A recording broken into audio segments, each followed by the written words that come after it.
Bien, retomamos después del cuarto intermedio, habida cuenta de del planteamiento hecho por la defensa en cuanto a la viabilidad o no de la declaración del señor Berna. Desde el primer punto que tengo que mencionar es que ha sido muy enriquecedor y muy grato el nivel de debate en términos técnicos, ¿sí?, en cuanto a lo que expusieron cada una de las partes. Lo segundo que tengo que referir, y es una cuestión que quiero dejar para el registro histórico, esto tiene que ver con que nosotros no proveímos la prueba, ¿sí? Nosotros, ustedes recuerden, la causa nos llega con la prueba proveída. Lo mismo los abogados de la defensa, ninguno estuvo al momento del proveído de prueba, no obstante lo cual, lo cierto es que tuvimos una audiencia preliminar en la cual no se planteó esto, estando incorporado incluso la desgrabación que el señor Berna había acompañado en su momento y del cual la jueza de primera instancia no dispuso nada. Estas son dos cosas que hay que dejarlas claras, ¿no es cierto? En tercer lugar, más allá de lo enriquecedor que les decía que era el debate y del debate que hay en el plano internacional en cuestiones acerca de los delitos más graves, ¿sí?, que están recogidos ya en el preámbulo de Naciones Unidas, es decir, es una cuestión que se viene discutiendo desde 1945, ¿sí?, al final de la Segunda Guerra Mundial. Lo cierto es que para nosotros únicamente tenemos que aplicar desde el punto de vista procesal el Código Procesal Penal, con lo cual las interpretaciones de que un delito me permite aplicar otra normativa nos escapa a nosotros hacer alguna observación. Lo cuarto, y ya vamos adelantando la resolución del tribunal, que fue en mayoría, ¿sí?, es que el 242 lo que reconoce en su taxatividad es que no se puede declarar o no puede declarar el testigo en contra del imputado, ¿sí?, si hubiera un vínculo con él. Ahora bien, no puede declarar en contra, lo cual no quiere decir que no pueda declarar, sino si fuera que no puede declarar, no podrían existir los testigos de concepto en los juicios comunes, ¿no es cierto? Bien. Ya encaminándonos a lo dispuesto por la mayoría, entendemos que nosotros debemos acotar la interpretación puntual en el caso que se plantea a esta causa, es decir, al universo que nos plantea el requerimiento de elevación a juicio, en el cual nos delimita quiénes son los imputados. Y el padre del señor Berna no es imputado en la causa, ni siquiera cabe incorporarlo a través de la previsión del artículo 72, ¿sí? Esto ya fue analizado, con lo cual vamos a hacer lugar a la declaración testimonial del señor Berna en los votos del doctor Mancini y el mío. El doctor de Corbes va a exponer su posición. El acuerdo de mis distinguidos colegas respecto a recibir la declaración testimonial a Pablo Berna en la presente audiencia hace de mi postura una mera postura doctrinaria. Y más allá de la plausible reforma promovida por el colectivo histórico desobediente del artículo 242 del Código Procesal Penal para los delitos de gravedad, como los aquí sometidos a juzgamiento, a mi modesto entender, el juego armónico de los artículos 72, 178 y 242 actuales lo impide. Y tomo muy en cuenta las posibles consecuencias que dicha declaración puede acarrear para el padre del declarante. Gracias. Bien, que pase que dejamos reserva de constancia de las reservas. Formulo en este acto reserva de recurrir en casación. La tenemos por asentada.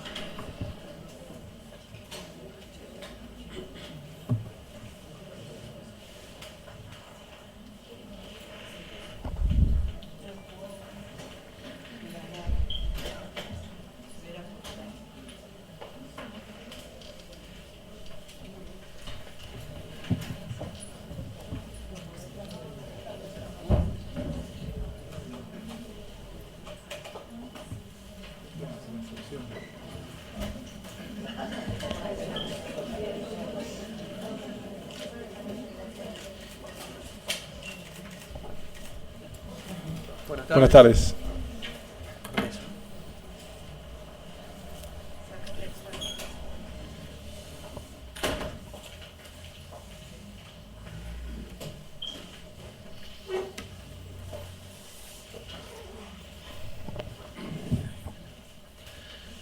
Señor Berna.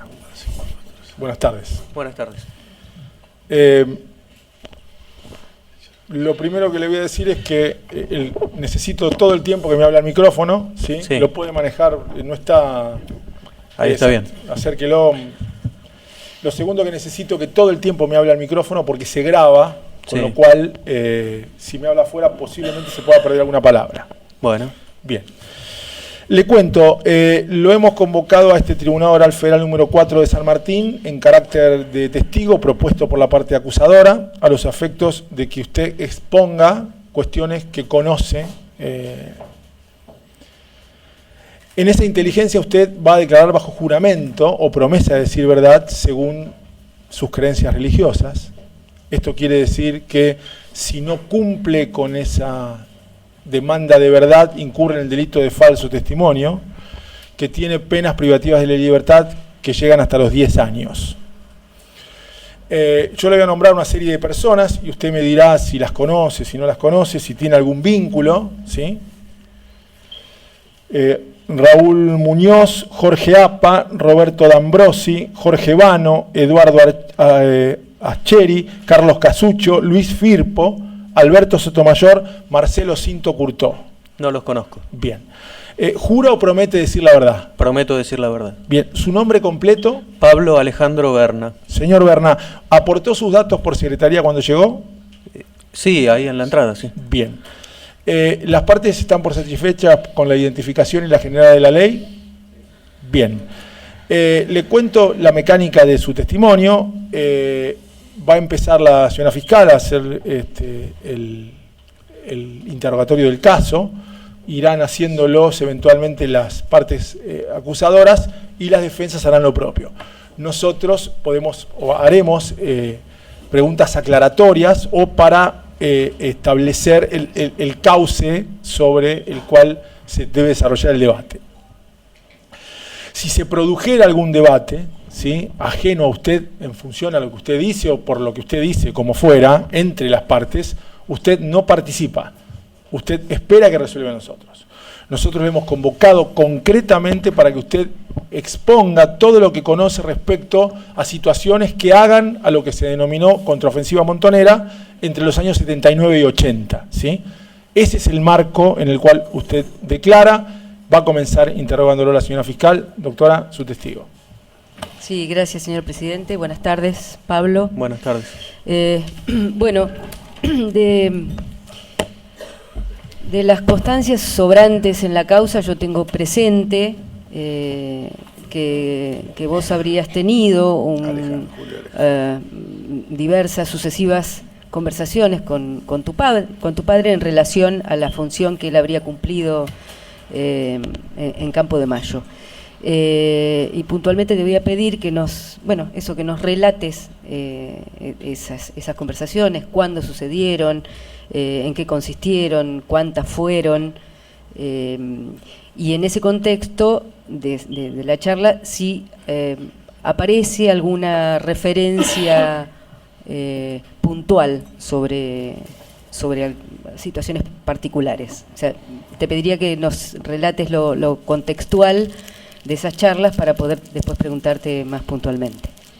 Bueno, mi padre fue médico militar, llegó a tener el grado de capitán, estuvo designado en Campo de Mayo aproximadamente del 78 al 81 u 83, en ese periodo de esos años, de 81 a 83 fue que se retiró. Su nombre es Julio Alejandro Berna, y para contestarle le voy a pedir permiso al señor presidente de tener una pequeña guía. Sí, adelante.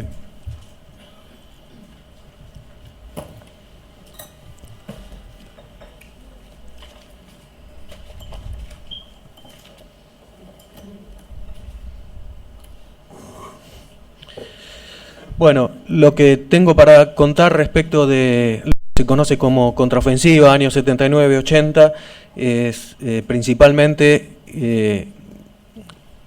sobre una charla que tuve con mi padre a mediados del mes de junio del año 2013. Esa charla fue en un hotel que se llama Hotel Pizarro, que queda en la calle Pizarro, en el barrio de Villaluro. Y en esa charla yo le manifesté, después de una cantidad de conversaciones y cosas que escuché a través de los años, pero en esta charla yo le comenté lo que finalmente ese secreto descubrió mi madre, que dejó de ocultarlo, que fue la participación de él en la represión de esos años. Entonces mi madre, ¿qué es lo que había contado? Que había participado en los vuelos de la muerte, inyectando a las personas que luego eran arrojadas al mar,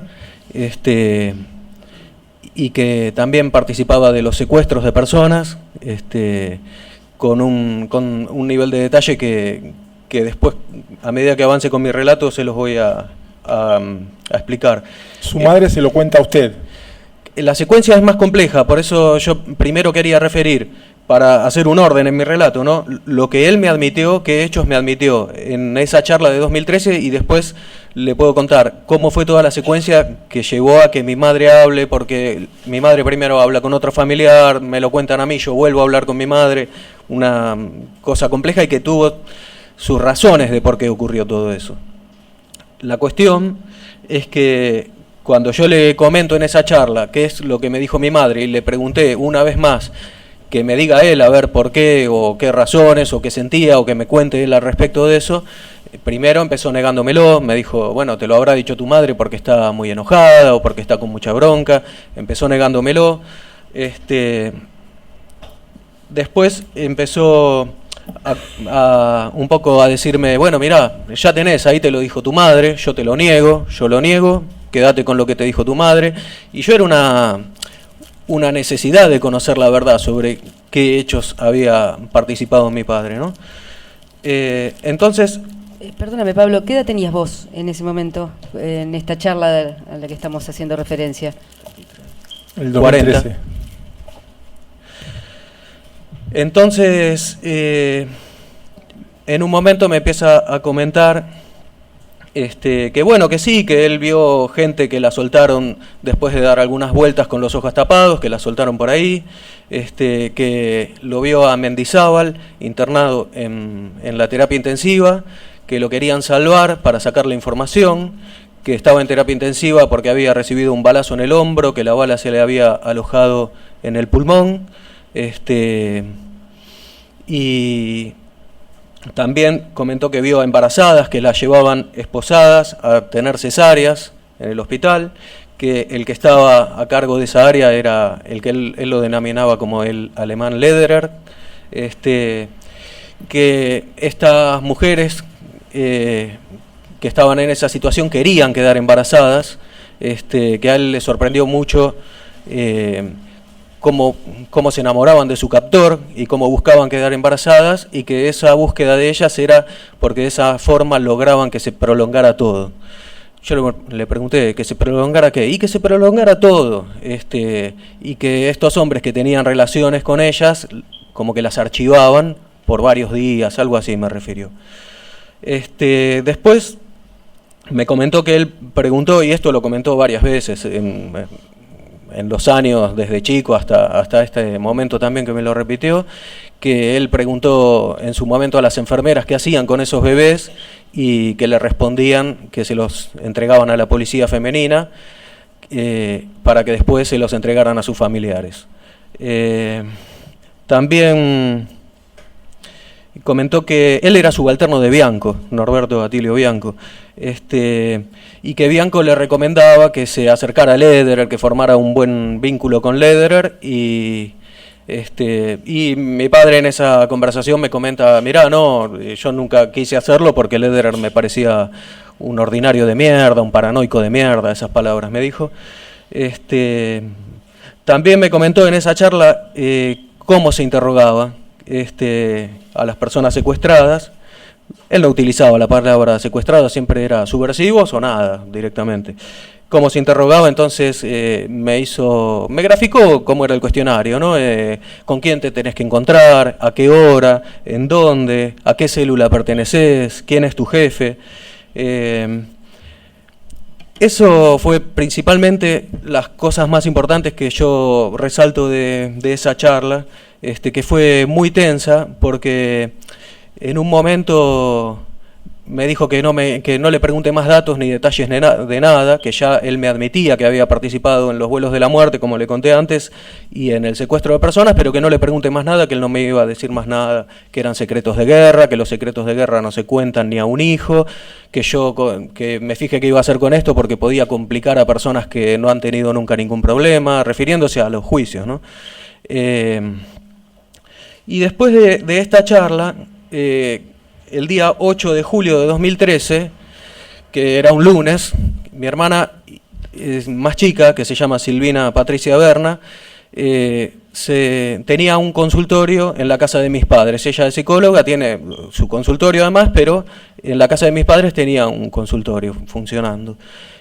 Atendía los lunes en ese consultorio. Entonces, el lunes anterior al 8 de julio, mi padre la convoca para hablar con ella, y ella, que después va a ver cómo tiene intervención en esta secuencia, en esta historia, no lo quiso escuchar y evitó la conversación y se fue. Y al lunes siguiente de nuevo le dijo: vení, sentate que tenemos que hablar. Bueno, ¿qué le cuenta a Silvina en esa charla, ¿no? Que todos los que estaban en el hospital, todos los que estaban en Campo de Mayo tenían que pasar entre 2 o 3 meses por esas, entre comillas, tareas, que aplicó las vacunas para los vuelos de la muerte, que se hacían en aviones, que las personas luego de esas anestesias eran arrojadas al mar, porque había habido una orden de arrojarlos al mar porque habían aparecido cuerpos a orillas del Río de la Plata. Y lo que recuerda a mi hermana de esa conversación es que le dijo que fueron 2 o 3 vuelos, que en una oportunidad fue víctima un matrimonio, en otra oportunidad 5 personas y en otra oportunidad 4 personas. Y que él viajaba en esos vuelos, eso creo que se lo refirió mi madre a mi hermana en otra conversación, porque como que tenía que solamente inyectaba el médico, pero que el médico tenía que estar en todo el vuelo por si alguien se descomponía o pasaba alguna situación que hiciera falta un médico.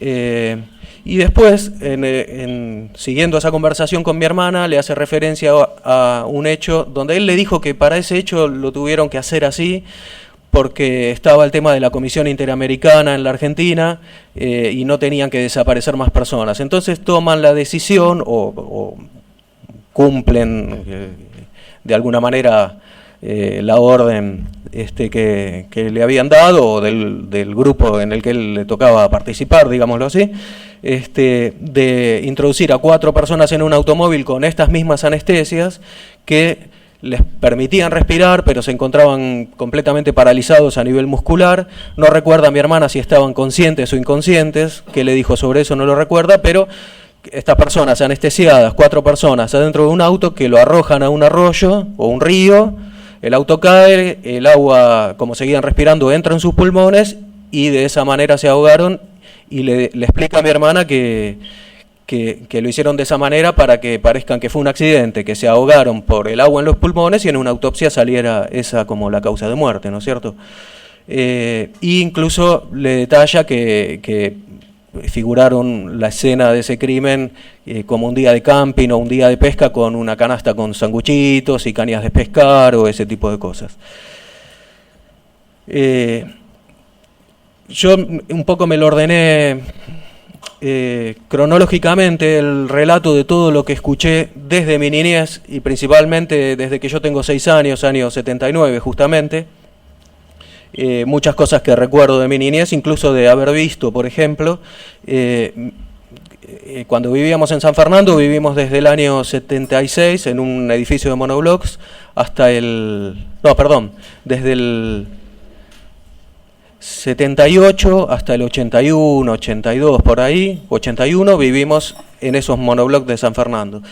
Cuando vivíamos ahí, yo había visto que él tenía 2 maletines típicos de médico, que eran como triangular así, ¿no? Que eran los que se usarían en esa época. Un típico maletín de médico de un formato triangular, algo raro, ¿no? Que no estamos acostumbrados a ver. Para los médicos era lo más común. Y él tenía 2 muy parecidos o exactamente iguales, uno marrón y uno negro. Y yo le pregunto, años después le pregunto, ¿por qué tenías 2 maletines de esos? Y me dice, bueno, el negro es el mío, el que yo tuve siempre, y el otro, no me acuerdo con qué términos me refirió, que era se lo habían sacado a personas que habían sido víctimas de la represión durante la dictadura, ¿no? Después recuerdo de aquellos años, entre mis 6 y 8 años, alguna conversación entre mi padre y mi madre que refería que bueno, que para resolver esta cuestión a veces tenía que caer algún inocente, como que justificaban esa situación. Recuerdo también de esos años, yo tenía entre 6 y 8 años, lo repito, y recuerdo que mi padre me explicó a mí que había 3 categorías, o algo así, ¿no? Los terroristas, los extremistas y los subversivos. Y recuerdo su explicación sobre cada una de ellas, recuerdo que me dio explicación sobre cada una de ellas, pero no me acuerdo qué es lo que me dijo. Después, bueno, en esa época siempre estaba armado, y en esa época también, que él entre años 76 y 78, si no me equivoco, estaba asignado en el batallón Esteban de Luca, que creo que queda en Bulón.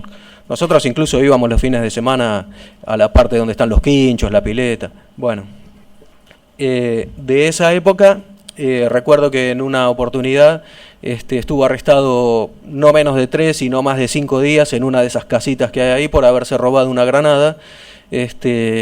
Y eso yo lo relaciono con una paranoia importante que tenía y quizá que le pasaba realmente, que es que, sobre todo cuando andábamos con el auto en la calle o en esa situación, o andando por la calle caminando, yo percibía a esa edad una paranoia importante que tenía, como un miedo de que pasara algo, ¿no? Constantemente. Y años después, ya durante mi adolescencia o mi juventud, le referí que yo de aquella época recordaba esa paranoia o percibí esa paranoia que tenía, y me dijo, sí, vos te diste cuenta de eso. Es decir, no me lo negó, me lo ratificó con su respuesta. Después, un poco relacionando esto que le voy a contar con lo que ocurrió en el año 2017, que es la conformación de nuestro colectivo que se llama Historias Desobedientes, que incluyó a muchas compañeras y compañeros que finalmente nos encontramos en el mismo carácter de hijos de genocidas, que nos manifestamos ser hijos de genocidas, que tomamos una posición ética y política frente a esta situación, y en la cual participaron también muchas personas que después se han distanciado, personas que se han acercado muy tímidamente, que no quieren que se difunda ni que se sepa su nombre, su apellido, ni nada, pero muchas personas que realmente fue muy maravilloso el encuentro, increíble, porque fue algo que yo, por ejemplo, nunca pensé que iba a ocurrir, que nos encontremos los hijos de genocidas que pudimos o que quisimos hacer conciencia sobre esto, ¿no? En esa oportunidad, en esos primeros encuentros durante el año 2017, no me acuerdo qué compañera o qué compañero contó sobre que de chico le habían dicho que los subversivos nos venían a sacar la Navidad. Y ahí me hizo acordar que yo también había escuchado en aquella época que sí, que me habían dicho, mirá, si vienen los subversivos y toman el poder o ese tipo de cosas, hasta la Navidad nos van a sacar, no van a tener más Navidad. Y ya de más grande, ya en los últimos años, esta situación me lleva a la reflexión de qué cosa tan extorsiva, ¿no? Porque la Navidad era lo más importante que teníamos, entre 6 y 8 años de edad, con regalitos muy lindos que recibíamos en Navidad. Claramente, quien nos iba a sacar la Navidad era el enemigo, no había dudas para nosotros. Esa manipulación, un poco para contarle todo el relato, pero yo lo hago a modo de analogía, con lo que contó en épocas también de mi adolescencia mi madre sobre el tiempo del 73 al 76 aproximadamente. Vivíamos en barrios del sur, Colonia Sarmiento, barrios militares, Colonia Sarmiento y Comodoro Rivadavia. Estuvimos en 2 barrios militares, según recuerdo, y mi madre contó en varias oportunidades que a veces habían alarmas y que se tenían que acuartelar porque les anunciaban que venían ataques de subversivos o ataques terroristas. Toda una alarma y después no había habido nunca ningún ataque. Y Y en esa línea, en esa misma época, como que les metían una idea muy extraña en la cabeza a los militares, y que era algo que contó mi madre, y no sé si mi padre en alguna oportunidad también, de que les decían que los subversivos iban a matarlos, iban a violar a sus mujeres para tener hijos subversivos con ellas. Digamos, la analogía de cómo marcar un enemigo. A nosotros nos aplicaban ese tipo de inventos extorsivos que nos iban a sacar la Navidad. Bueno, después también recuerdo que mi madre hablaba de que había como la latencia, la posibilidad que hubiera una tercera guerra mundial, una guerra de misiles entre Estados Unidos y Rusia. Hablaba de que existía una ideología y filosofía oriental y otra occidental y cristiana, y que nosotros teníamos que defender esa ideología occidental y cristiana. Esas cosas nos explicaba mi madre siendo chico. Después recuerdo que mi padre también en esa misma época, entre mis 6 y 8 años, decía, bueno, si vienen los comunistas, por ejemplo en esta casa o en este departamento nos sobra una habitación, van a meter gente que no tiene dónde vivir en esa habitación, o si hay gente que tiene 3 casas, les van a dejar una sola y les van a dar casa a gente que no tiene dónde vivir. Y yo dije, bueno, pero la verdad que sí, que es injusto. Me dijo, no, eso no puede ser, porque el que se compra 2 o 3 casas lo hizo con el fruto de su trabajo o algo así. Una cuestión ideológica. Después, la otra etapa, yo lo divido de esta manera, es las cosas que escuché durante mi adolescencia, que es a partir del 83 o fines del 83, con la llegada de la democracia, y más o menos hasta el año 1994, donde ya vivíamos en Capital y donde mayormente tengo muchos recuerdos de cosas que contaba mi madre.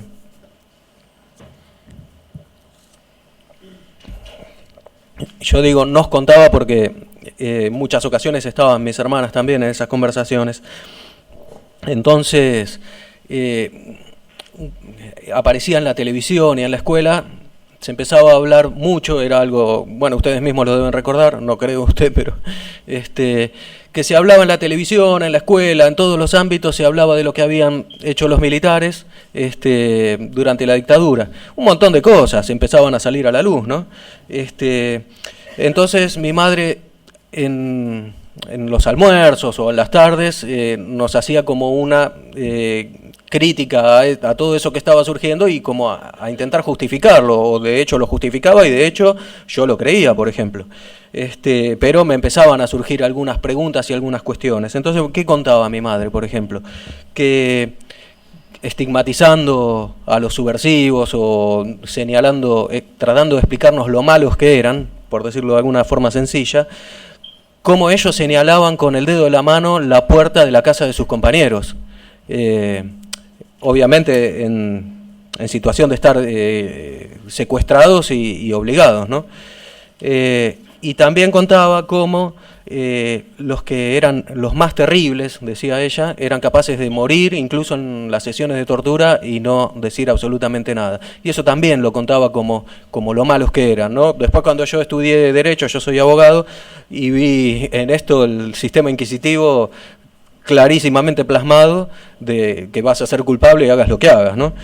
Bien, para no ir expandiéndonos, yo quiero volver sobre el hecho del auto y las 4 personas. Sí. ¿Tiene alguna posibilidad de ubicarlo en el tiempo? Bueno, mi hermana me mandó porque, perdóneme, usted nos identifica Campo de Mayo, el periodo de servicio de su padre, entre el 78/81/83, ¿sí? Sí. ¿Puede esa situación del auto, que es evidentemente muy significativa, porque recordó lo de que era un día de camping o pesca, lo puede ubicar en el tiempo? Mire, en el mail que me puede, mandó, en una de esas no puede. No, claro, por eso le digo lo que tengo para no aportarle.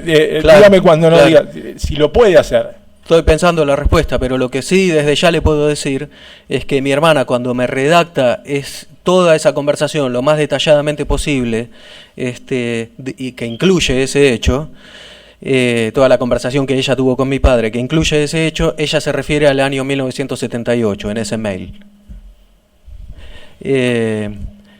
Después otra referencia de tiempo no tengo para hacerle, pero sí le puedo asegurar que sí se ha comentado en mi familia que en el batallón Esteban de Luca no pasaba nada de todo eso. Es más, también tengo comentario de que es lo que podría haber ocurrido más grave en el batallón Esteban de Luca, sí se comentó, y no fue esto. Fue, por ejemplo, que en un momento mi padre, esta era algo que comentaba él, casi como anecdótico, ¿no? Que en un momento encontró una persona, un hombre que tenía cierta panfletería que le despertó sospechas a él, lo metió para adentro en el batallón Esteban de Luca, y resulta que la panfletería que tenía era panfletería nazi, de ideología nazi. Entonces parece que lo tuvieron ahí un rato, no sé quién, él lo metió para adentro. Y después lo soltaron y le dijeron, no, este es de los nuestros. Le comentaron algo de eso. Digamos, los hechos más graves que ocurrieron en el Esteban de Luca sería ese, en tal caso, que él me contó, ¿no?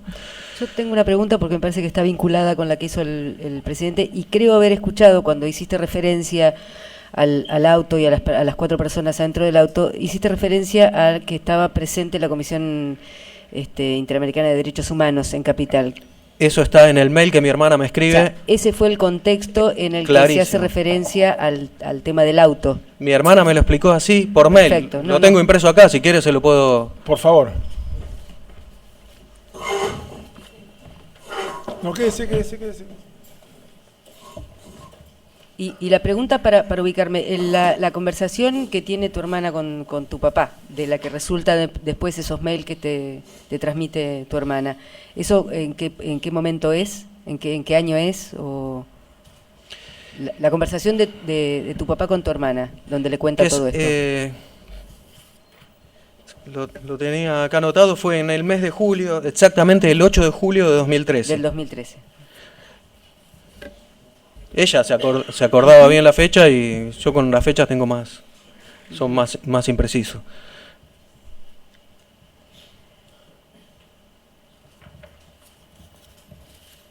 Señor presidente, yo voy a pedir expresamente que el relato incluya lo que está mencionando, o sea, este recorrido, porque a mí creo que a las partes nos va a permitir entender el relato final, cómo se llega a ese relato final, ¿no? Y a poder verificar la coherencia de ese recorrido y de ese relato.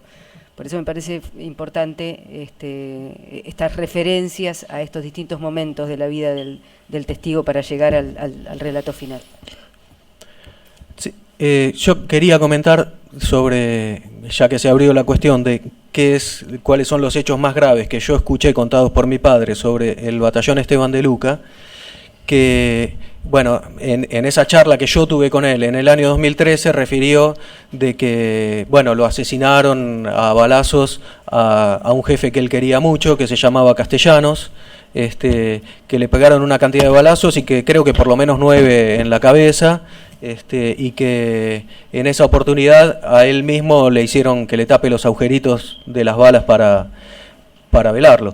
Y incluso contó, yo le pregunté cómo tapaban esos agujeritos, ¿con cera? No, con algodón, me dijo, así como algo muy sencillamente. Y también habló de un ataque subversivo al batallón Esteban de Luca, que yo le digo la verdad, de búsquedas y búsquedas frenéticas y trasnochadas en internet buscando, nunca encontré que haya existido un ataque con bombas y granadas y militares muertos, como dijo él, en el batallón Esteban de Luca. No sé si habrá existido o no, pero nunca encontré. Sí es cierto que fue asesinado el jefe que tanto quería él, según contaba. Así que esos son los hechos más graves que ocurrieron anterior a que él estuvo en Campo de Mayo. Por eso yo también ubico, además del mail de mi hermana, en los años posteriores al 78, el hecho del auto. Y además por la referencia que hizo de la presencia de la Comisión Interamericana. Y con relación a su presencia dentro del Campo de Mayo, puntualmente, vos hiciste referencia a lo de Mendizábal, a lo del auto con las 4 personas. Sí, de Mendizábal ahora me acordé algo más que dijo, un detalle, pero bueno, es importante decirlo acá, que era, ¿Vos sabías quién era un Mendizábal? integrante muy importante de la organización, dijo. Eso te lo dijo tu padre. Sí, sí. ¿Vos Y sabías además, quién era eso Mendizábal? lo contó, ese hecho de haberlo visto a Mendizábal, no. Sí, ahora sí sé quién es. Pero ese hecho que contó sobre Mendizábal lo contó varias veces anterior, yo lo escuché varias veces en mi vida, ¿no? En esta charla de 2013 también lo contó. Incluso contó en una oportunidad anterior, que yo la ubico entre el 2002 y el 2005, o pudo haber sido también en el 2007, cuando yo estudié, ya estaba en el 2007, cursé la materia de Derecho Penal, era mi primer año de abogacía. Y en ese momento yo le pregunté por qué, estudiamos, por supuesto, el artículo 18 de la Constitución Nacional, la prohibición de obligación de declarar contra sí mismo, y de ahí deviene enseguida el tema de la tortura. Y de tantas críticas que se enseñan sobre la tortura, una muy particular, interesante acá para lo que estamos viendo, es el tema de que una persona, después de ser torturada varias veces, en algún momento dice lo que el torturador quiere escuchar. Digamos que también se la critica como método de obtención de la verdad. Entonces yo le pregunté, pero escúchame, si cuando una persona que estaban torturando, cuando te mintió 1, 2, 3, 4 veces, ¿cómo sabes si la quinta no te mintió de nuevo o esa quinta respuesta en realidad es la verdad? Y me contesta, es muy sencillo, porque había un cuadro donde lo que te dijo este coincide con lo que te dijo este, con lo que te dijo este, y con lo que te dijo este, y lo que te dijo este, ahí es cuando te dijo la verdad. Bueno, y no habrá pasado un año o quizá meses que yo le dije, pero escúchame, si vos viste ese cuadro, vos estabas ahí. Y me dice, no, yo no estaba ahí, ese cuadro estaba en el hospital. Y yo le dije, no, ese cuadro no podía estar en el hospital, vos estabas ahí. No, te digo que estaba en el hospital. No, vos estabas ahí, le dije. Y ahí terminó la conversación, no me contestó más nada. Todas estas cosas yo se las cuento porque es un poco el camino de, primero de conciencia, primero también anteriormente tenía una visión, digamos, ¿cómo explicarle? Yo fui criado con la ideología del exterminio, por lo que usted ya pudo venir viendo. En algún momento tomo una posición imparcial. En algún momento pienso fríamente como que, bueno, esto es una consecuencia de la Guerra Fría y repercutió en nuestro país de esta manera. Y en algún momento puedo empezar a hacer conciencia de lo que fue el exterminio en nuestro país, porque también se dieron, esto sí, entre los años 2002 o 2005, ciertos debates en mi familia, donde estaba mi madre también, que le reclamaba, por ejemplo, que tenemos un primo que se metió a hacer el seminario para ser cura en una congregación o diócesis, no sé cómo se dice, que hace muchísima tarea en los barrios humildes, en las villas. Entonces mi madre le decía, pero entonces este muchacho estaría desaparecido si hubiera sido en aquellos años. Y mi padre le dice que sí, que sí, ciertamente es así. Y mi madre le empezaba a reclamar esa circunstancia y él no daba mucha vuelta, enseguida la trataba de zurda y listo. Volviendo, disculpe que le interrumpa, sí. ¿no? Volviendo al tema de Campo de Mayo. Aparte de Lederer y de Blanco, era, ¿no? Bianco, perdón. ¿Qué otras personas le mencionó? Mirabelli, Edmundo Mirabelli, es un hombre que ya está fallecido, que era muy compañero y bastante amigo de él. Nosotros íbamos a la casa, algunas oportunidades. ¿Era médico? Era militar. Médico militar también, igual que él. Creo que estaba un poquito más adelante en la carrera, llegó a ser mayor. Y Mirabelli, incluso en esa charla de 2013, es con el quien él mantuvo vínculo y lo llamaba por teléfono, no sé con qué frecuencia, pero por ejemplo es el que le cuenta a mi padre que el alemán Lederer se había suicidado de un tiro porque lo habían enganchado con un certificado de nacimiento que había firmado. Y en una charla que tengo con mi madre, un tiempo después de la que tuve con mi padre, no sé si 6 meses, 1 año, no recuerdo bien, pero mi madre, un poco justificando en esa charla, dice, pero tenían que pasar todos, si no se quedaba sin trabajo, Mirabelli también tuvo que ir, eso es lo que le puedo decir. ¿Algún otro? No, nombres de compañeros de trabajo, sí. Ahora, de que yo pueda decir que escuché que algún otro compañero haya hecho tal o cual cosa, no. Más que Mirabelli y dicho por mi madre, no por mi padre. Bueno, Lederer sí, que refirió claramente que era quien se ocupaba de esa área, que dijo que estaba todo expuesto ahí.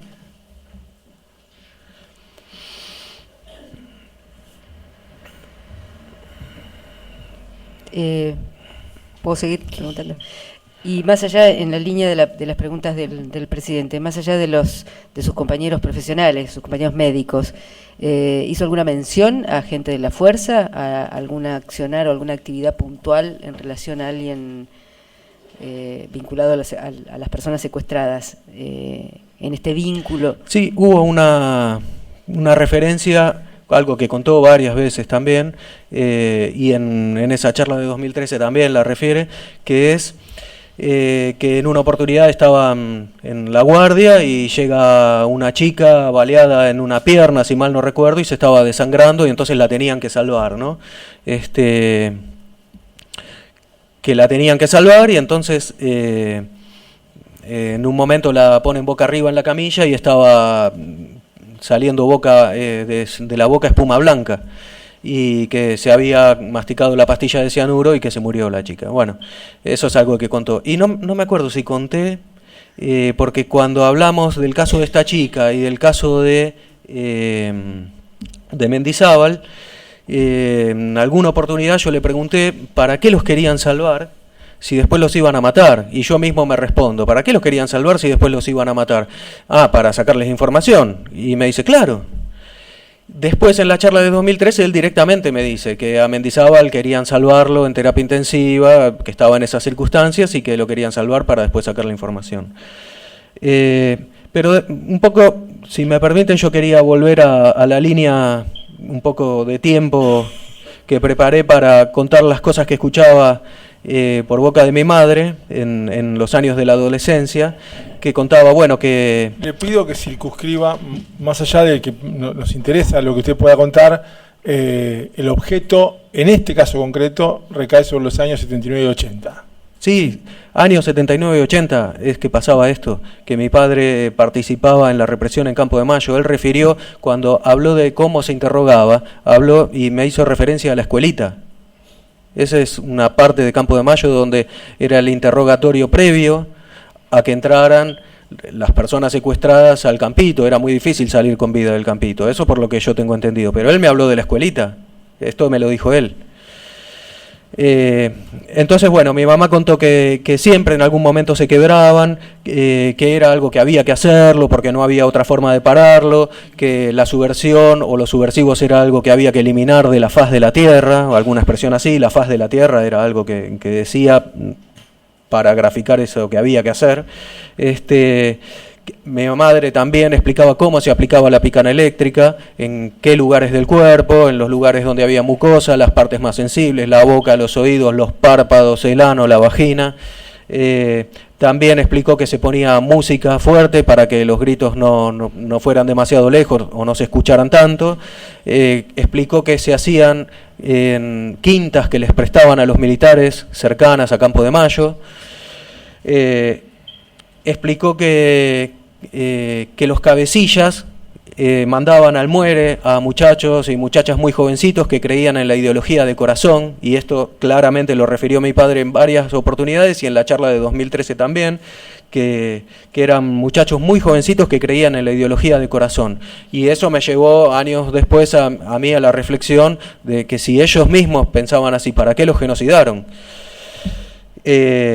Pero ellos también estaba dicho, no sé con qué palabras, pero yo claramente entendí que eran capaces de hacer cualquier cosa con tal de llegar a todos los cabecillas de la organización y llegar a obtener el dinero de la organización. No recuerdo con qué palabras me lo dijo mi padre, pero eso estuvo dicho. Después, mi madre explicaba, en un momento yo le pregunto, pero ma, ¿por qué en vez de matarlos no los echaban del país? En esas charlas durante mi adolescencia. Y me dice, pero querido, si volvían al país, ya habían salido del país, ya los habían echado, volvían con documentos falsos, con armas. Y nosotros habíamos ido, no me acuerdo si en el año 81, 82, a Brasil, un verano, en familia, y yo vi cómo eran los controles en la aduana. No era fácil pasar armas. Por lo menos eso era perceptible para mi visión. Y entonces le pregunté, bueno, documentos falsos, sí, pero con armas, ¿cómo pasaban con armas? ¿Cómo entraban al país con armas? Y me dice, y entraban con muebles con doble fondo. Con muebles de doble fondo metían las armas ahí y después los mandaban a mueblerías. escuché, esto era lo que escuché de mi madre durante esos años, 83 hasta aproximadamente el 94.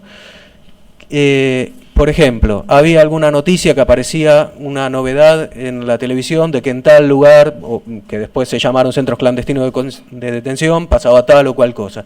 Y recuerdo en una oportunidad salió una noticia y mi padre que decía, no, si ahí no pasaba nada, es mentira, que algo que me llevó a reflexionar años después, como él sabe dónde pasaba y dónde no pasaban las cosas.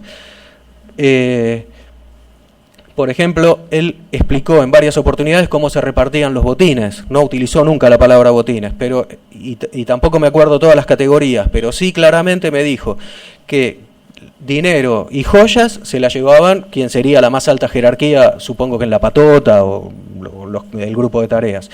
Y quienes se llevaban los muebles, que obviamente es lo más difícil de reducir, eran los de la más baja jerarquía. Y había 2 o 3 categorías intermedias que la verdad que no las puedo recordar. En una oportunidad, mi hermana Mariana escuchó algún comentario de todos los que se hacían sobre lo que había ocurrido, lo que hicieron los militares en la dictadura. Mi hermana Mariana lo trae, lo comenta en la casa. Mi padre no le contestó a su pregunta ni a su comentario, simplemente reaccionó con mucha violencia verbal hacia la maestra. Zurda, hija de puta, cagona, ¿por qué no habló antes? Zurda, hija de puta. Bueno, así estuvo... no sé, unos instantes, y una actitud parecida tuvo cuando Alfonsín en el año 87, en la Semana Santa, anuncia que la casa está en orden, y dijo, cagón, te diste cuenta cómo son las cosas.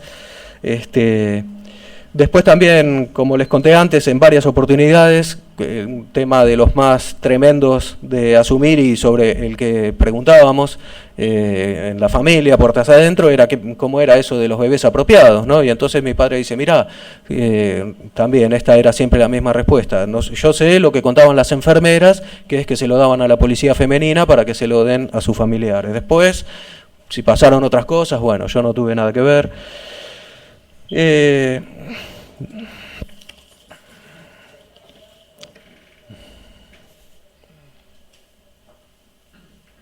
Después contó que, un poco justificando o explicando por qué él no estaba de acuerdo con hacer la desaparición de las personas. Él opinaba que había que haberlos fusilados en la Plaza de Mayo y entregarle el cuerpo a sus familiares. Pero ¿por qué el asesinato lo justificaba? Porque había contado que en años anteriores, no refirió cuál, habían sido puestos presos los subversivos y qué sé yo, y cada vez que salían o que los liberaron se volvían más combativos. Después explicaba claramente que era un TEA y un TEA, yo no me acuerdo la definición, pero sí sé que le explicaba que eran tropas especiales de agitación, tropas especiales de infantería, y definía claramente qué hacía cada uno. No me acuerdo la definición, pero sí explicó que los TEIs se iban a entrenar al Líbano o a Palestina. Pablo, ¿esto te lo contó, perdón, en la charla del 2013 o antes? ¿O eran charlas previas? Lo contó varias veces, en varias oportunidades, y en el 2013 alguna referencia hizo, sobre todo a que salió un poco... de forma muy complicada, fue muy complicada esa charla. Además porque yo torpemente lo interrumpía. En esa charla comentó que a los TEA también se la daban. Porque yo le digo, bueno, esos no estaban armados. Me dice, sí estaban armados. Pero la cuestión no era si estaban o no estaban armados, sino si ejercían hechos violentos, o si hacían tarea de militancia, ya sea sindical, social o lo que fuera. Entonces yo le preguntaba por qué, igual se la daban, porque después se iban a armar. Y en un momento, años antes, yo también, que estaba más cercano a su ideología, en un momento, cuando se daba esa discusión con mi madre, por qué reprimieron hasta incluso a quien hacía alguna militancia de ayuda en las villas, y el comentario, que incluso yo se lo dije y buscando a ver si realmente era acertado lo que yo pensaba, claro, que era una ideología que se difundía, pero que después iba a llevar a que el resto de las personas o los que adhirieran a esa idea se armaran. Esa era la fundamentación de por qué se reprimió a los TEA también, o otro tipo de militancia. Bueno, después, obviamente, acá pasamos de Miles Davis a Fausto Papetti de un saque, digamos, se reprimió hasta el arte, eso lo sabemos todos. Después, entre los años 2002 a 2007, yo ubico esta época, hay cosas que ya se las comenté, pero, por ejemplo, en el año 2006 fue la desaparición de Julio López y yo estaba cursando el CBC, la materia de Ciencias Políticas, se habló del tema de la desaparición de Julio López y yo le pregunté su opinión, que le dije, ¿qué va a pasar? ¿Va a aparecer Julio López? ¿No va a aparecer? No, me dice, no lo van a encontrar nunca más a Julio López, nunca más lo van a encontrar. Y me aclara, son muy jodidos los policías, son jodidos.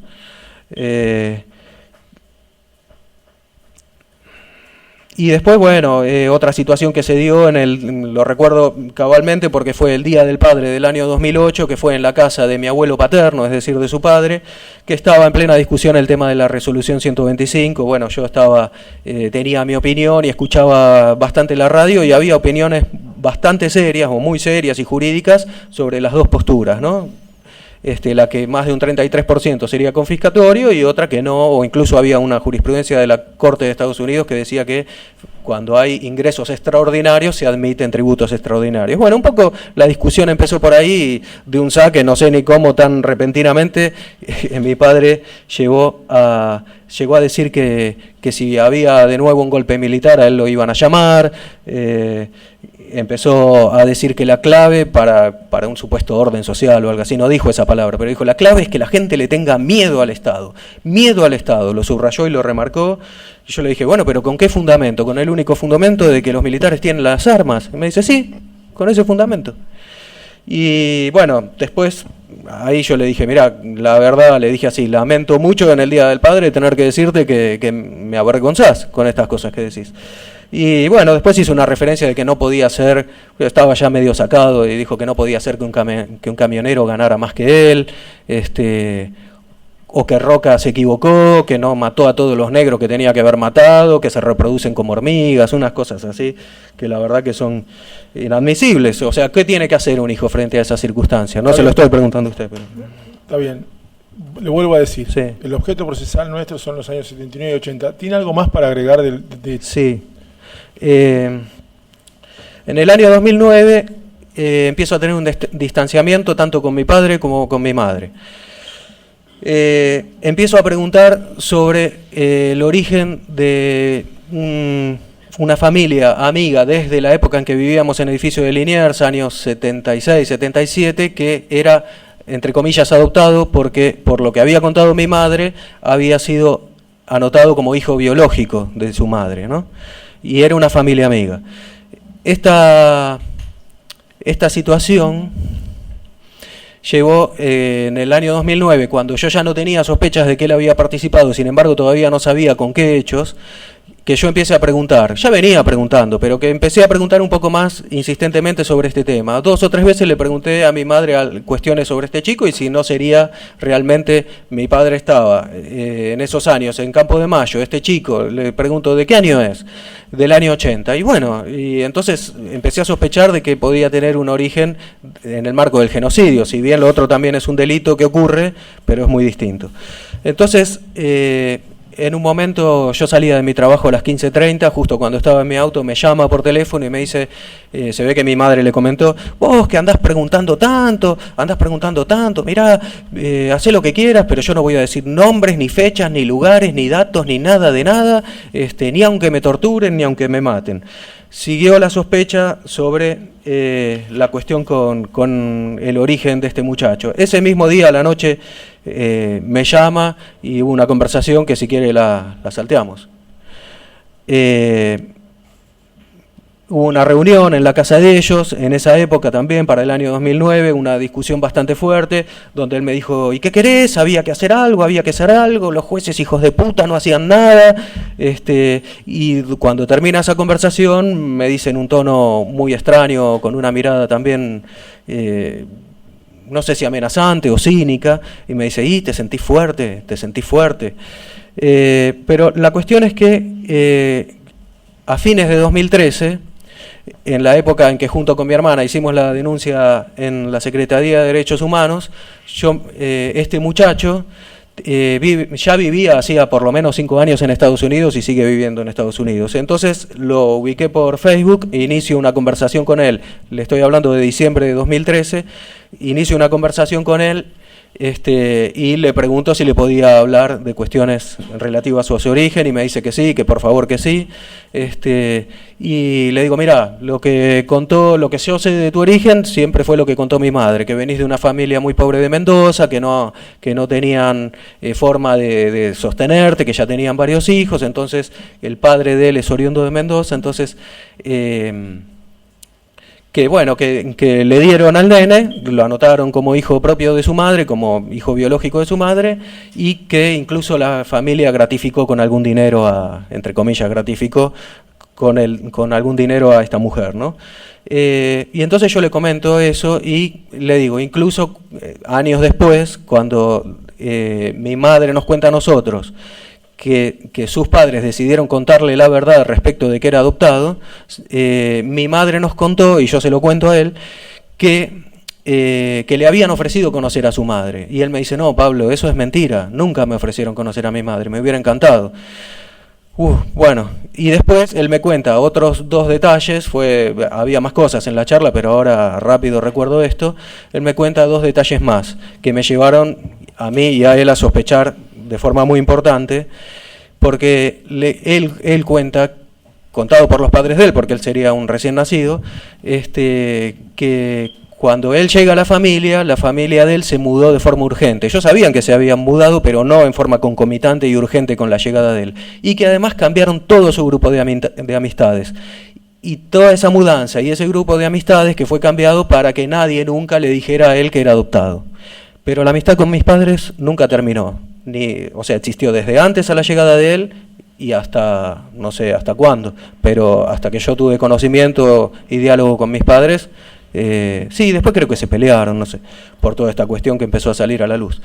Pero bueno, todas estas cuestiones a mí me llevaron a tener muy fundadas sospechas de que podía ser apropiado en el marco del genocidio y bueno, está denunciado en Abuelas este caso, ¿no? Por mí. Quedamos en que en algún momento que viajara a Argentina nos íbamos a encontrar para acompañarlo a Abuelas y después nunca logramos y se evadió, digamos, yo lo entiendo así.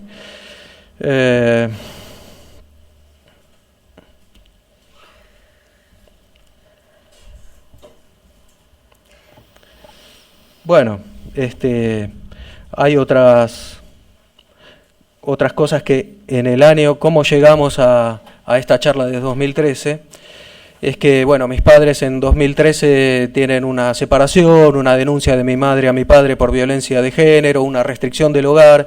Mi padre se instala en la casa de mi hermana Silvina, y el día de... A ver, ¿cómo lo explico? Mis 2 hermanas, frente al problema de violencia y separación entre ellos, tenían una visión, si se quiere, imparcial, porque claro, decían que mi madre era generadora de esa violencia, y yo tenía una visión un poco más ayornada, que sí, que es cierto que había un círculo vicioso en la generación de violencia, pero yo entendía que la preeminencia física del hombre obligaba a que si tenés una mujer concretamente que te vuelve loco, te tenés que salir de esa pareja y se terminó el problema, no pegarle. Bueno, y entonces ellas lo contenían más a él en este dilema en el que se encontraba de tener que dejar su casa, porque si bien no le había llegado la orden de restricción del hogar, le iba a llegar y hasta incluso prefirieron adelantárselo para que sea más atenuado ese golpe de recibir esa restricción, ¿no? Bueno, entonces Silvina lo recibe en su casa y se instala en un espacio que tiene muy cómodo en el fondo de su casa. Y para esa época se venía el cumpleaños de mi madre, que es el 14 de mayo. El lunes 13 de mayo era el día que mi hermana podía visitar a mi madre por su cumpleaños, entonces fue a atender su consultorio, estamos hablando del 2013, ¿no?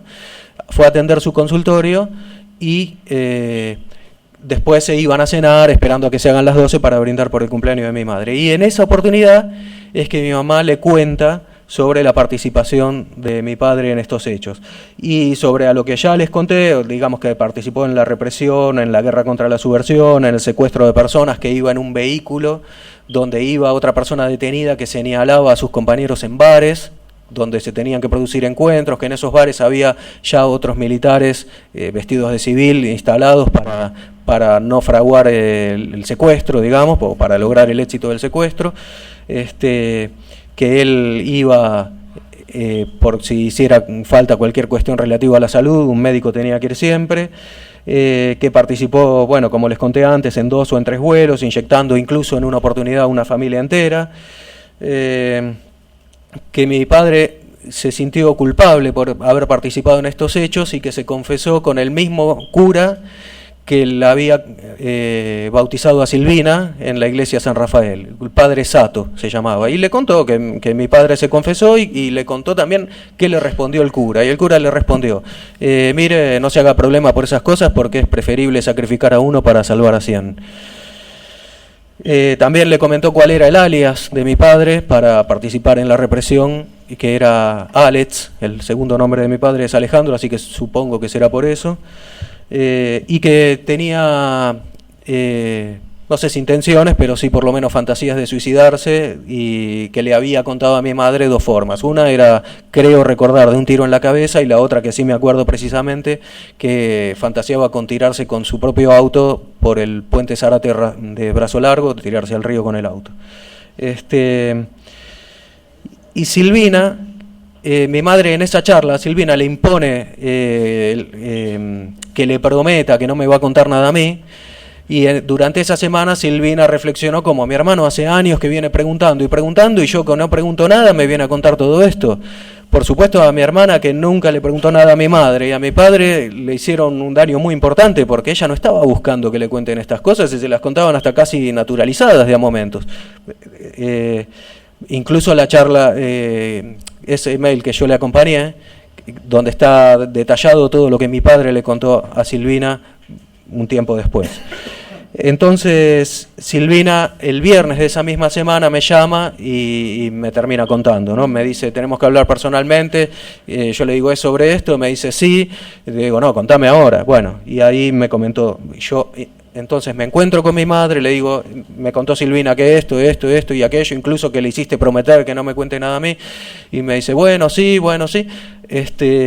y le digo, ¿por qué no me contaste tantas veces que te pregunté? Y me dice, bueno, porque vos ya te habías dado cuenta solo, pero yo no tenía, bueno, no importa, serias certezas, digamos, fundadas, pero no tenía certezas, digamos.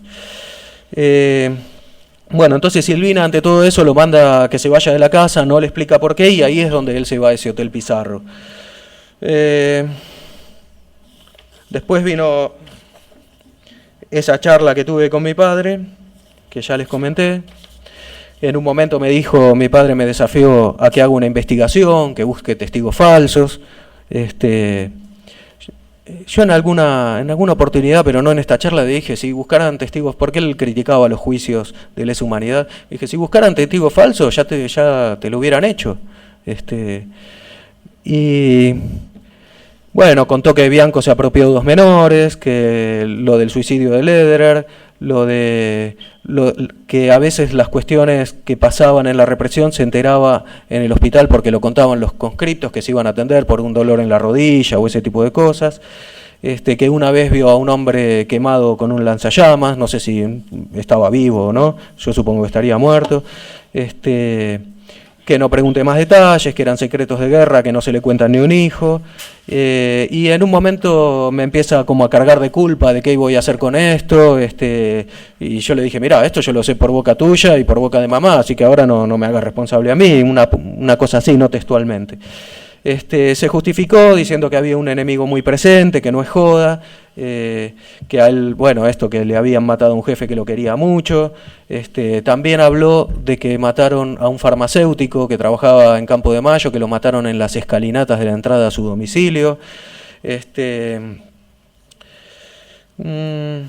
me dijo que ahora, que si yo le había comentado a mi esposa Mariela por qué estaba ahí, que ahora tenía que mentirle y que ahora tenía que mentirle, entonces que era una cosa complicada porque es un secreto y un día, y un secreto y un día tenés una copita de más y es complicado, que bueno, que ahora cómo voy a hacer para guardar este secreto, que ahora ya estoy sucio, que me lo cargué al hombro, que para qué lo necesitaba. Estaba preocupado porque le cuente a mi esposa y al hermano de mi esposa. Habló con desprecio de Silingo por arrepentido, así como un arrepentido. Y casualmente la hija de Silingo fue compañera de trabajo de mi hermana Silvina, trabajaban una al lado de la otra en Movicom, en atención al cliente. De nuevo, habló de que los subversivos aprendieron y se entrenaron en Palestina, que los mejores iban a Palestina a entrenarse como TEI.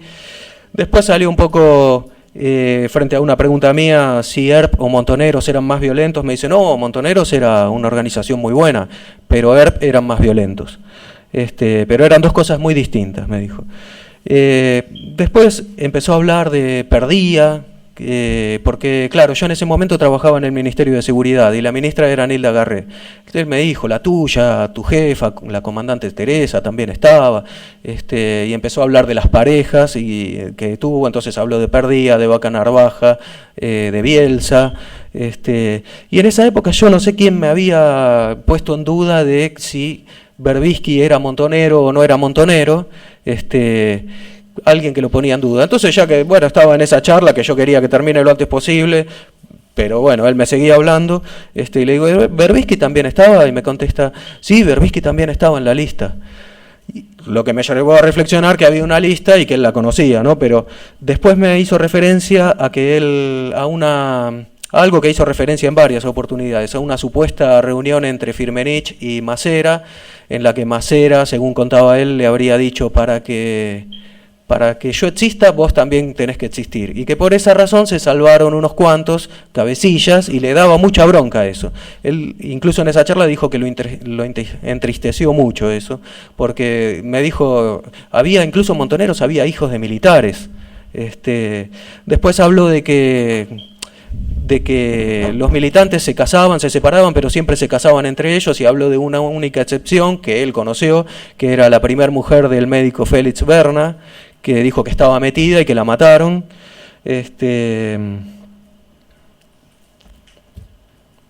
Y bueno, con eso y con la denuncia que hicimos a fin de 2013 quedamos hasta que en 2017 aparece una noticia en la revista, bueno, a ver si... Revista Anfibia. Gracias. No sé quién lo dijo, pero gracias. Bueno, una revista de Mariana D., que ahora sabemos que es Mariana Dopaso, que se cambió su apellido y se manifiesta como ex hija de Checolás. Y esa salida de esa noticia fue el chispazo que generó que Analía Kalinek, que venía hacía un buen tiempo tratando de reunir a hijas, hijos y familiares de genocidas, que ya estaba reunida con la compañera Liliana Furió, pero Analía siempre tenía esa intención de buscar más y más compañeros, tiene que haber más, cuentan. Y cuando salió esa noticia, alguien publicó, bueno, tenemos que reunirnos, quienes se sientan identificados con esto, no me acuerdo, algo así. Yo contesté, contestaron varios, y Analía, si no me llamó ese día, me llamó al día siguiente, que generó, bueno, que nos reuniéramos. Hubo una reunión muy importante en esos comienzos, que fue casualmente el Día del Padre del año 2017, y que por alguna razón debe ser que eran 27 mujeres y éramos 3 hombres. Algo que me estoy acordando ahora, que después de la aparición de Historias Desobedientes, bueno, estuvo la presentación del proyecto de ley sobre que estos artículos del Código Procesal Penal 178 y 242 no sean aplicables para delitos de lesa humanidad. Preparamos... Discúlpeme, no, pero eso sí. Ya discusión jurídica escapa al objeto procesal. Sí. ¿Sí? Bueno. Vamos a centrarnos exclusivamente en la contraofensiva. Bueno. ¿Qué otro dato tiene? Le digo, esto no sé si es exclusivamente de la contraofensiva, pero sí de Campo de Mayo y es un hecho delictivo. Que en Campo de Mayo, en 2017, empiezan a haber noticias, exposición pública sobre esto, y una persona que no recuerdo se comunica conmigo y me cuenta que en Campo de Mayo habían 2 hospitales móviles que los militares empezaron a robarse los elementos de esos 2 hospitales móviles. En un momento hay alguna investigación sobre esos robos y entre 10 por lo menos o 20 o 40 soldados que o estaban internados o que los internaron en Campo de Mayo los torturaron para que se autoincriminen en ese hecho. Los que se autoincriminaron les dieron la baja pronto y los que no los tuvieron hasta cuando quisieron. Y eso, yo me empecé a acordar, alguien me lo había contado y me recordó que mi padre en algún momento me hizo referencia a ese hecho, que él no simpatizaba nada con esa situación. Pero bueno,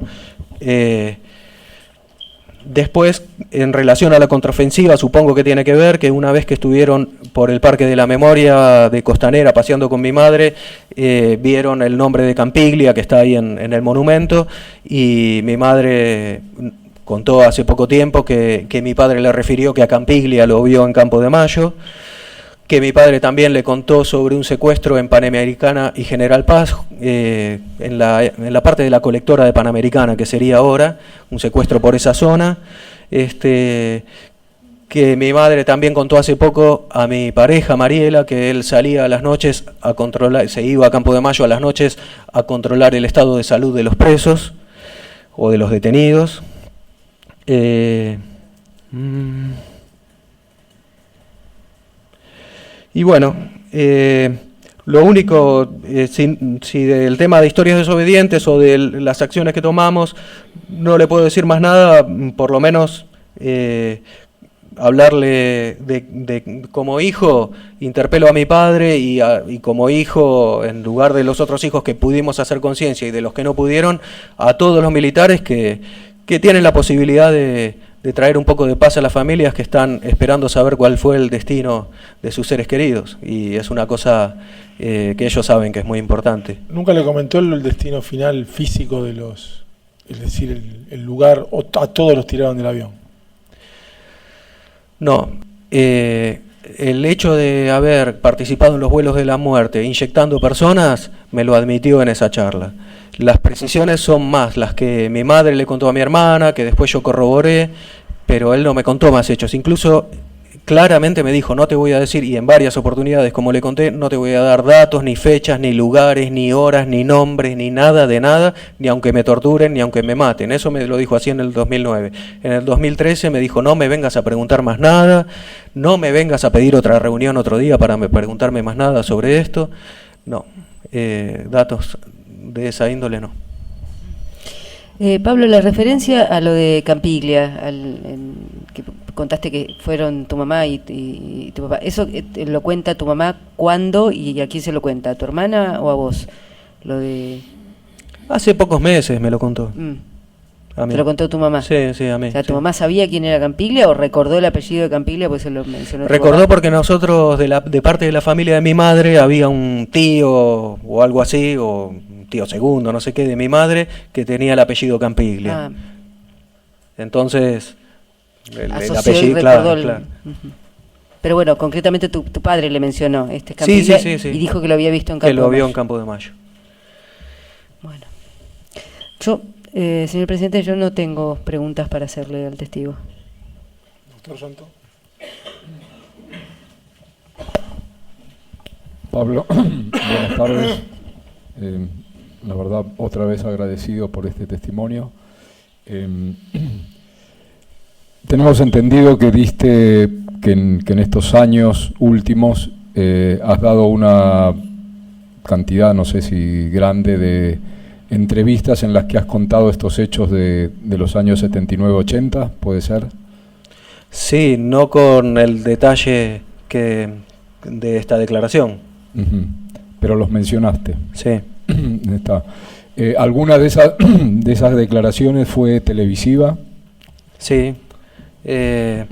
No sé si habrá sido el 8 de noviembre, porque fue el día posterior a la presentación del proyecto de ley, no, el día anterior, no me acuerdo, por ahí, en noviembre de 2017 en Telefe, sí. Bien. Y una pregunta, ¿en alguna oportunidad tu padre, sobre estas declaraciones de los años 79-80, hizo algún desmentido? ¿Fue algún medio a pedir derecho a réplica? No me enteré que haya hecho nada de eso. Bien, nada más por el momento. Doctor. Pablo, por la Secretaría de Derechos Humanos de Nación.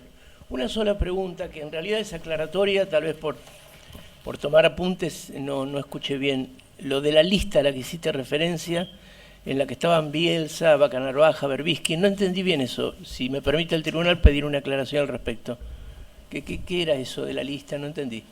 Bueno, él nombró a Bielsa, a Vaca Narvaja, a Perdía, a Nilda Garré, pero cuando yo le pregunté por Berbisky me dijo, sí, también estaba en la lista. ¿Pero en qué lista? La lista. Una lista, yo entiendo que se refería a una lista de militantes montoneros. Está bien, gracias. Una sola. Hola, Pablo. En un momento de tu declaración hablaste de quintas cercanas a Campo de Mayo que eran prestadas, creo que dijiste. ¿Sabés algo sobre esto? O sea, ¿qué tipo de quintas o si había gente de Campo de Mayo en esas quintas? ¿Cómo entendiste esto?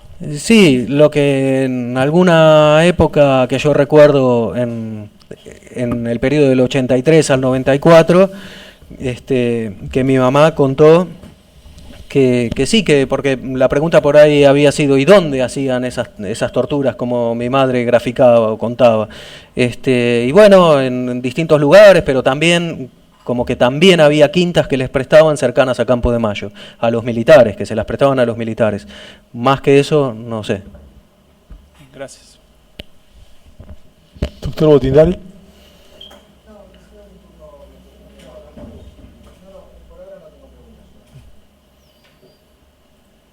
¿Qué tal? Buenas tardes. Una pregunta, ¿su papá está vivo? Está vivo. ¿Qué estado de salud tiene? ¿Usted conoce en qué estado de salud se encuentra? No conozco. Por referencia, ¿no sabe en qué estado de salud se encuentra? Sé que ha tenido tratamiento psiquiátrico porque me lo ha contado él. Sé también que, porque lo contaba mi madre, él abusaba de medicación psiquiátrica. Digamos, no recetada, que la conseguía. Ese tratamiento y ese abuso de medicación psiquiátrica, ¿de qué data es? ¿De qué fecha usted tiene conocimiento que es? Lo que decía mi madre era que siempre se automedicaba con medicación psiquiátrica y también en algunas oportunidades eso de tomar whisky con alguna medicación psiquiátrica. No lo hacía muy frecuentemente, pero podía hacerlo.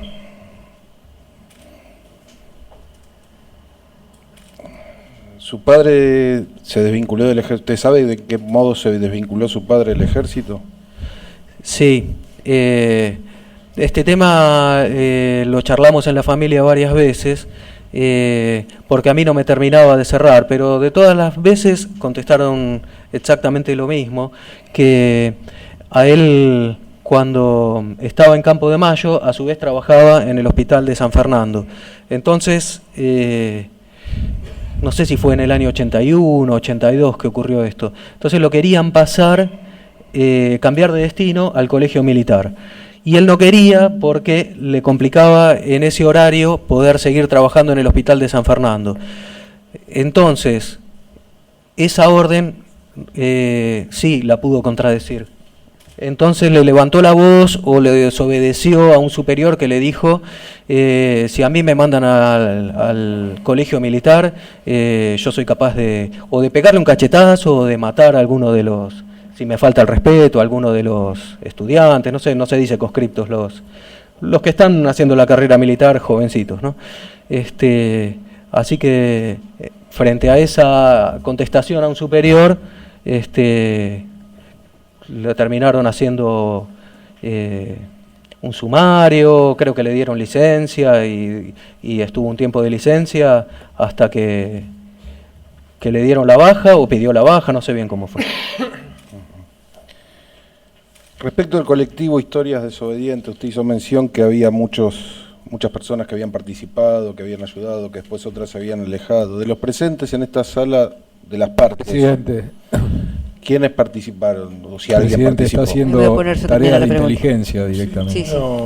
No hace al objeto quiénes están entre el público. No, entre público no, dije las partes. ¿Cómo Las no lo partes. Si de alguna de las partes participó de ese colectivo. El estoy- doctor Peor, Soto, presidente. pero usted dijo que lo acompañó. Pero peor lo que acaba de preguntar, digo. ¿Qué- No solo son tareas de qué inteligencia, me tiene parece que que ver está con- hostigando a la otra parte de una manera... ¿No? ¿Usted acuérdese lo que le dije? ¿Sobre qué? Que espere. Que espere, que Sí, espere. sí, sí. Estoy haciendo una pregunta concreta que se le dio una idea del testigo, nada más. No me... Perdón, me opongo, no preguntó por el testigo, preguntó si las partes, si alguna de las partes formaba parte de historias desobedientes o no, o que se explique Sí. en la pregunta. Entonces no Es tiene esa que ver la con el pregunta. testigo, me opongo. A ver, las otras partes es el Ministerio Público Fiscal y las querellas. Concrete, por favor, la pregunta. La pregunta es si yo formo parte de historias desobedientes, si las querellas formamos parte... Si forman alguna de parte- las partes intervinientes en este juicio, es muy concreta la pregunta. Me voy a oponer categóricamente a la pregunta, porque no solamente hace la pertinencia, sino que es hostigación y, como dijo la querella, es tarea de inteligencia. Nada, yo se lo voy a contestar afuera. Me parece que no corresponde acá, presidente. No, disculpe, pero la verdad nunca vimos una cosa igual. Preguntando si las partes formamos... bueno, no sé, creo que si yo hiciera una pregunta, si integran alguna organización, alguno de los abogados defensores, usted me pararía, creo. No corresponde, nada más. Sí, a ver, para tratar de bajar la intensidad de... No, a ver, francamente no... Esto es un llamamiento a todas las partes, ¿no?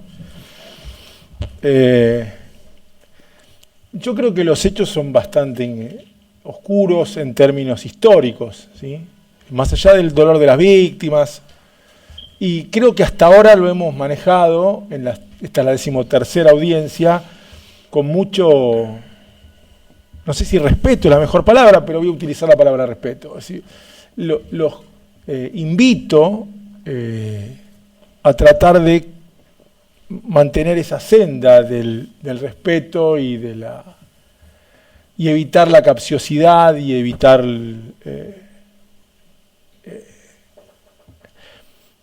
el codazo como incómodo, ¿sí?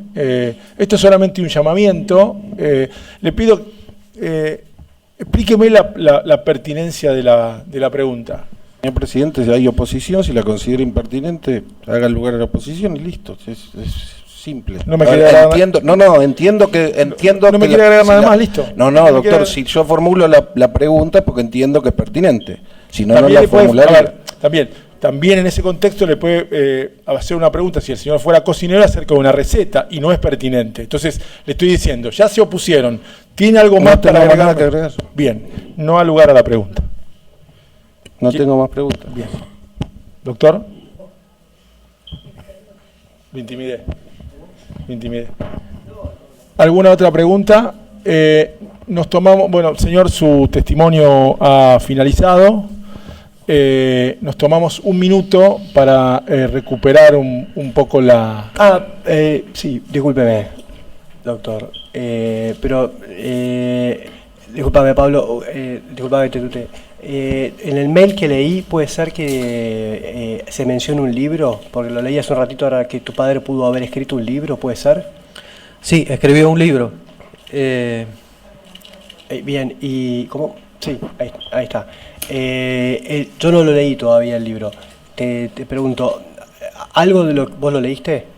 Sí, Bien. sí, no sé si entero, pero leí casi todo. Bien, ¿algo de lo que vos contaste acá recién, tu papá lo cuenta en el libro o es de otra cosa? No, yo le voy a responder con amplitud la pregunta. El libro no lo tengo, pero sí me lo mandó por mail antes de que saliera. Mi padre quería dedicarlo, o que esté de alguna manera dedicado a los 3 hijos. Tanto mis hermanas como yo le dijimos que no. Pero además de eso, yo cuando él me reclamaba un poco, ¿cómo que no? Esto sería para el año 2008, mediados de 2008, No solo le dije que no, sino le dije, pero escúchame, vos contás un montón de anécdotas en este libro. Bueno, muy bien, pero lo más importante que tenés para contar, que estuviste en Campo de Mayo en esos años y no decís nada, ese libro no sirve para nada. Ok. Está contestada. Ahora sí, su testimonio ha finalizado. Nos tomamos un minuto y volvemos con la señora Suárez.